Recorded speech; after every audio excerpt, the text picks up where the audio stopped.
Hello, in front of me I've got Dacia Spring. In this video I'll show you how to plug it to charger. Firstly, let's take a look at this cable. I've got it prepared. Make sure that you've got one also prepared. Now, right here we've got this lever we have to pull to unlock the charging flap. Now let's take this cable and let's go to the front of the car.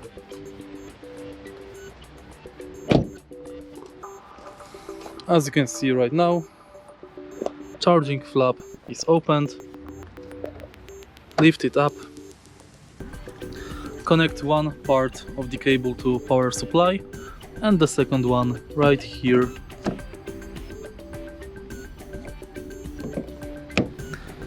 And that's basically it.